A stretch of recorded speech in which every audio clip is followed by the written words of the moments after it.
Еще раз, для того, чтобы находить производные от логарифмической функции, вот мы решали эту задачу, вот смотрите, нам дана функция y,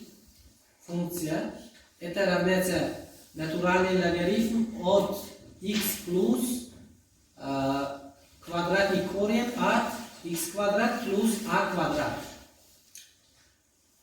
Видно, да? Теперь, для нахождения производной от этой функции, еще раз, мы используем формулу производной сложной функции. Производной что? Сложной функции. Как мы знаем, уже в предыдущем уроке я вам доказал, и мы нашли формулу. Вот. Натуральный логарифм от функции, это равняется 1 на функцию, еще раз мы берем производные от внутренней функции, да? От внутренней функции. Здесь натуральный логарифм является внешней функцией, и x плюс квадратный корень от x квадрат плюс a квадрат является внутренней функцией. Поэтому, используя данную формулу, мы находим, что производный элемент от этой функции является к этому, потом умножаем еще раз u'. И вот здесь уже мы используем производные правила сложения. Правила что? Сложения. От отдельности мы берем производные от x и от что? Квадратный корень x квадрат плюс a квадрат.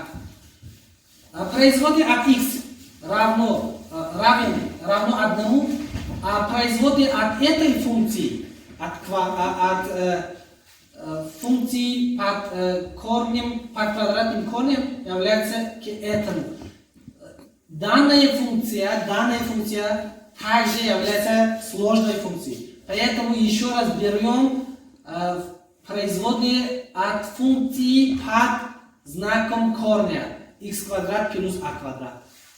Из-за того, что a квадрат является свободным членом, его производная равняется нулю, а производная x квадрат равняется чему? 2x.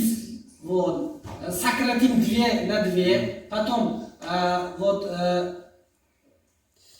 делаем, что сложим эти две слагаемые, да? Вот здесь квадратный корень x квадрат плюс a квадрат является знаменателем. Вот. Здесь мы уже получили, в числителе получили такое значение. Еще раз сократим эти две равные значения из числителя и из знаменателя.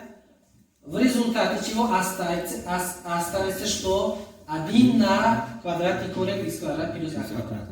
Значит, производные от этой функции, логарифмической функции, равно чему? Этому значению. Все.